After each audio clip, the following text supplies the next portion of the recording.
بسم الله الرحمن الرحيم. وعن جابر رضي الله تعالى عنه قال قال رسول الله صلى الله عليه وسلم الغناء ينبت النفاق في القلب كما ينبت الماء الزرع. وعن نافع قال كنت مع ابن عمر في طريق فسمع مزمارا فوضع إصبعيه في أذنيه ونعن الطريق إلى الجانب الآخر ثم قال لي بعد أن بعد يا نافع هل تسمع شيئا؟ قلت لا فرفع إصبعيه من أذنيه. قال كنت مع رسول الله صلى الله عليه وسلم فسمع صوت يراع فصنع مثل ما صنعت. قال نافع وكنت إذ ذاك صغيرا أو كما قال عليه الصلاة والسلام صدق رسول الله صلى الله عليه وسلم. حضرت جابر رضی اللہ تعالیٰ عنہ روایت فرماتے ہیں آقا نامدار سرور کائنات رحمت دو عالم صلی اللہ علیہ وسلم نے ارشاد فرمایا الغناء ينبت النفاق فی القلب، گانا بجانا انسان کے دل میں نفاق کو اس طرح سے اگاتا ہے کما ينبت الماء الزرع، جس طرح کے پانی کھیتی اور سبزے کو اگاتا ہے۔ پیارے پیغمبر صلی اللہ علیہ وسلم نے سر اور سر سے متعلقہ جن اعضاء کی حفاظت کا حکم دیا ان میں سے کان بھی ہیں کہ کانوں کی حفاظت کی جائے اور کانوں کے اندر کوئی ایسی آواز نہ پڑے کہ جو اللہ تبارک و تعالیٰ کو پسندیدہ نہیں ہے، اور فرمایا کہ اللہ تبارک و تعالیٰ کو جو ناپسند آوازیں ان میں سے گانے کی آواز ہے جو اللہ رب العزت کو سب سے زیادہ ناپسندیدہ ہے۔ اس لیے اپنے کانوں کو گانے بجانے کی آواز سے محفوظ رکھنا، فرمایا کہ یہ اللہ تبارک و تعالیٰ کے ساتھ شرم اور حیا ادا کرنے کا حق ہے۔ آج ہم اپنے معاشرے کو دیکھیں تو جہاں اور بے شمار برائیاں اس معاشرے کے اندر رائج ہیں تو وہیں پر گانا بجانا یہ بھی عام اور رائج ہو چکا ہے،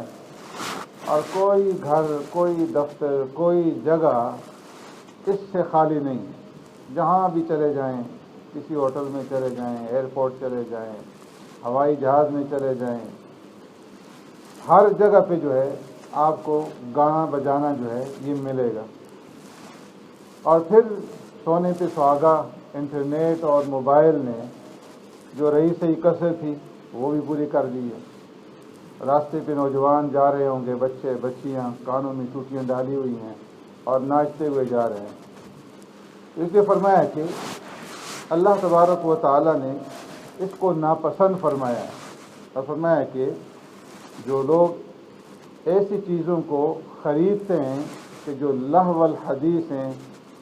کہ جو اللہ رب العزت کی یاد سے، اللہ کی عبادت سے انسان کو دور کر دیتی ہیں، تو فرمایا کہ یہ اللہ رب العزت ایسے لوگوں کو سخت جو ہے ہیبت ناک اور ذلت آمیز قسم کا عذاب دے گا۔ پیارے پیغمبر صلی اللہ علیہ وسلم نے گانے بجانے سے منع فرمایا، اور فرمایا کہ گانا بجانا انسان کے دل کے اندر اس طرح سے نفاق کو، منافقت کو پیدا کرتا ہے جس طرح کہ پانی سے فرمایا سبزہ اگتا ہے اور کھیتی باڑی جو ہے وہ اگتی ہے، اس طرح گانے بجانے سے دلوں کے اندر نفاق پیدا ہوتا ہے۔ حضرت عبداللہ بن مسعود رضی اللہ تعالیٰ عنہ اور حضرت عبداللہ ابن عباس رضی اللہ تعالیٰ عنہ فرماتے ہیں کہ قرآن کریم کی آیت کریمہ جس میں گانے بجانے کی آلات کی خریداری کی ممانعت کی گئی ہے، فرمایا کہ یہ اس موقع پر نازل ہوئی کہ نضر ابن حارث ایک منافق اور کافر تھا کہ جو سرکار دو عالم صلی اللہ علیہ وسلم اور مسلمانوں کا اور اسلام کا، قرآن کا بدترین دشمن تھا۔ اس کا کام یہ تھا کہ جب بھی وہ تجارت کے لیے ایران جاتا، فارس جاتا، شام جاتا، تو وہاں سے قصے کہانیاں جو ہیں پہلوانوں کی اور جنگوں کی وہ خرید کر کے لے آتا، اور مکہ مکرمہ میں نوجوانوں کو جمع کر کے، لوگوں کو جمع کر کے وہ قصے اور کہانیاں سناتا، اور پھر کہتا کہ دیکھو محمد صلی اللہ علیہ وسلم تمہیں کہانیاں سناتے ہیں عاد اور سمود کی، اور میں تمہیں کہانیاں اور قصے سناتا ہوں رستم کی اور ایرانی پہلوانوں کی، ایرانی جنگوں کی، تو کس کے قصے اور کس کی کہانیاں جو ہیں وہ زیادہ بہتر ہیں، کس کے اندر زیادہ لذت اور فرحت جو ہے وہ حاصل ہوتی ہے۔ ایک موقع پر وہ جب گیا فارس تو اس نے ایک باندی، ایک لونڈی خرید کر کے لے آیا جو گانے بجانے والی تھی، اور جس آدمی کے بارے میں معلوم ہوتا کہ یہ قرآن کی طرف راغب ہے، اسلام کی طرف مائل ہے،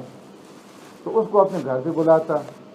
اور اسے کھانا کھلاتا، اور کھانا کھلانے کے بعد اس باندی کو سامنے بٹھا کر کے پھر اس سے گانا جو ہے وہ اس کو سنواتا، اور پھر کہتا کہ دیکھو قرآن سننے میں زیادہ مزہ آتا ہے یا کہ اس گانا سننے میں جو ہے تمہیں زیادہ مزہ آتا ہے۔ تو اس طریقے سے وہ لوگوں کو قرآن سے اور اسلام سے دور کرنے کے لیے گانے بجانے کی محفل جو ہے وہ سجایا کرتا تھا۔ تو اس موقع پہ اللہ تبارک و تعالیٰ نے فرمایا کہ جو لوگ ایسی چیزیں خریدتے ہیں کہ جو لہو الحدیث ہیں، اللہ کی یاد سے اور اللہ کی عبادت سے دور کرنے والی ہیں، تو ایسے لوگوں کو اللہ رب العزت عذاب مہین جو ہے وہ چکھائیں گے۔ پیارے پیغمبر صلی اللہ علیہ وسلم نے ایک حدیث میں ارشاد فرمایا کہ اس امت کے اندر بھی لوگوں کی شکلیں بگڑیں گی، اور ان کو بندر اور خنزیر کی شکل میں ان کی صورتوں کو تبدیل کر دیا جائے گا۔ عرض کیا اے اللہ کے رسول صلی اللہ علیہ وسلم، وہ کون لوگ ہوں گے؟ کیا وہ مسلمان ہوں گے؟ کیا وہ کلمہ پڑھتے ہوں گے؟ آپ صلی اللہ علیہ وسلم نے ارشاد فرمایا کہ ہاں، وہ اس بات کی شہادت اور گواہی دیں گے کہ اللہ کے سوا کوئی عبادت کے لائق نہیں، اور اس بات کی شہادت اور گواہی دیں گے کہ میں اللہ کا رسول ہوں، اور وہ روزے بھی رکھیں گے، لیکن وہ اس کے ساتھ ساتھ گانے بجانے کی محفلیں سجائیں گے،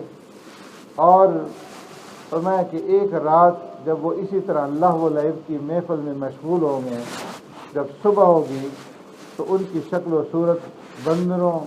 اور خنزیر کی شکل و صورت میں تبدیل ہو چکی ہوگی۔ ایک روایت میں آپ صلی اللہ علیہ وسلم نے ارشاد فرمایا کہ اس امت کے اندر بھی خسف ہوگا، لوگوں کو زمین کے اندر دنسایا جائے گا، اور لوگوں کے اوپر جو ہے پتھروں کی بارشیں ہوں گی، اور فرمایا ان کی شکل بندر اور خنزیر کی صورتوں میں تبدیل کر دی جائیں گی۔ عرض کیا گیا اللہ کے رسول صلی اللہ علیہ وسلم، وہ کون لوگ ہوں گے؟ تو آپ صلی اللہ علیہ وسلم نے ارشاد فرمایا کہ وہ گانا بجانے والے اور گانا بجانا جو ہے سننے والے۔ فرمایا جس طرح بنی اسرائیل کے اندر اللہ نے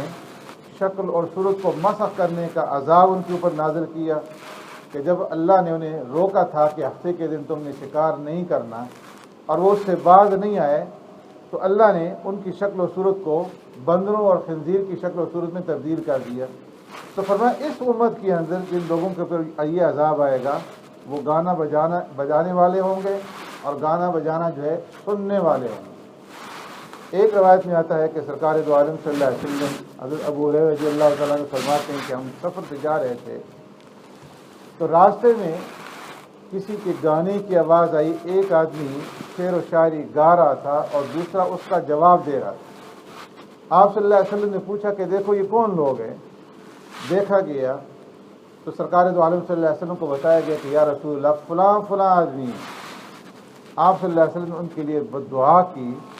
کہ اے اللہ تو ان کو جہنم میں داخل فرما دے۔ تو اس لیے فرمایا کہ گانا بجانا یہ بہت بڑا جو ہے جرم ہے۔ سرکار دو عالم صلی اللہ علیہ وسلم نے ایسے لوگوں کے لیے بددعا بھی فرمائی، اور ایسے لوگوں کی شکل و صورت کے بگاڑ کے بارے میں آپ صلی اللہ علیہ وسلم نے جو ہے وعید بیان فرمائی۔ حضرت نافع رضی اللہ تعالیٰ عنہ فرماتے ہیں کنت مع ابن عمر فی طریق، میں حضرت عبداللہ ابن عمر رضی اللہ تعالیٰ عنہ کے ساتھ ایک راستے پہ جا رہا تھا، فسمع مزمارا، کہ اتنے میں بانسری بجنے کی آواز جو ہے انہوں نے سنی، تو فوراً انہوں نے اپنی انگلیاں کانوں میں ڈال دی اور راستے کو چھوڑ دیا، اپنی سواری کو اس راستے سے اتار کر کے کنارے پہ ڈال دیا، اور پھر تھوڑی دیر چلتے رہے۔ اس کے بعد مجھ سے فرمانے لگے یا نافع حال تسمع شیئا، اے نافع کیا تمہیں کچھ آواز اب آ رہی ہے؟ حضرت نافع فرماتے ہیں کہ میں نے عرض کی اللہ کہ اب کوئی آواز نہیں آ رہی۔ تو پھر انہوں نے اپنے کانوں سے انگلیاں باہر نکالی اور فرمایا کہ کنت مع رسول اللہ صلی اللہ علیہ وسلم، ایک مرتبہ اسی طرح میں سرکار دو عالم صلی اللہ علیہ وسلم کے ساتھ جا رہا تھا کہ اتنے میں سرکار دو عالم صلی اللہ علیہ وسلم نے سمع صوت یرائن، ایک بکری چرانے والے کی آواز سنی کہ جو بانسری بجا رہا تھا اور گا رہا تھا۔ فسنیا مثل ما صنعت، تو سرکار دو عالم صلی اللہ علیہ وسلم نے اس موقع پر اسی طرح کیا جس طرح میں نے کیا، یعنی سرکار دو عالم صلی اللہ علیہ وسلم نے بھی اپنی انگلی اپنے کانوں کے اندر ڈال دی تھی۔ حضرت نافع فرماتے ہیں وَكُنْتُ إِذْ ذَاكَ صَغِيرًا، کہ میں اس وقت بچہ تھا۔ یہ اس لیے انہوں نے فرمایا اس بات کو ظاہر کرنے کے لیے کہ میں نے جو اپنے کانوں میں انگلیاں نہیں ڈالی تھی اور ابن عمر رضی اللہ تعالیٰ عنہ نے مجھے اس کا حکم نہیں دیا تھا، اس کی وجہ یہ تھی کہ میں بچہ تھا اور میرے اوپر اسلام کے احکامات جو ہے وہ ابھی لاگو نہیں ہوئے تھے۔ اگر میرے اوپر اسلام کے احکامات لاگو ہوتے، میں بالغ ہوتا، تو ابن عمر رضی اللہ تعالیٰ عنہ مجھے بھی اس کا حکم دیتے کہ میں اپنے کانوں میں انگلیاں ڈالوں۔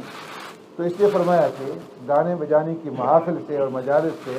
اپنے آپ کو بچانا چاہیے۔ اگر اچانک گانے کی آواز آ جائے تو فرمایا وہ معاف ہے،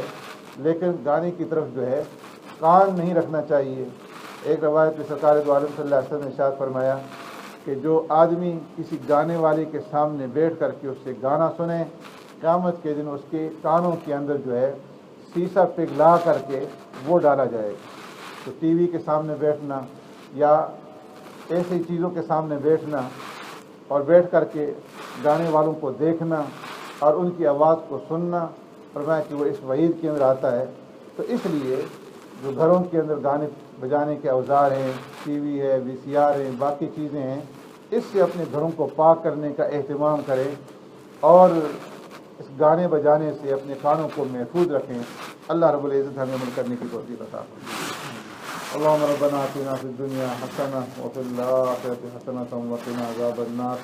وقنا عذاب القبر وقنا عذاب الحشر وقنا عذاب الدين وقنا عذاب الميزان اللهم إنا نعوذ بك من عذاب جهنم ونعوذ بك من عذاب القبر ونعوذ بك من فتنة المسيح الدجال ونعوذ بك من فتنة المحيا والممات اللهم لا مانع لما أعطيت ولا معطي لما منعت ولا ينفع ذا الجد منك الجد اللهم اشف مرضانا ومرضى المسلمين اللهم يا شافي الأمراض اشف مرضانا ومرضى المسلمين سبحان ربك رب العزة عما يصفون وسلام على المرسلين والحمد لله رب العالمين برحمتك يا أرحم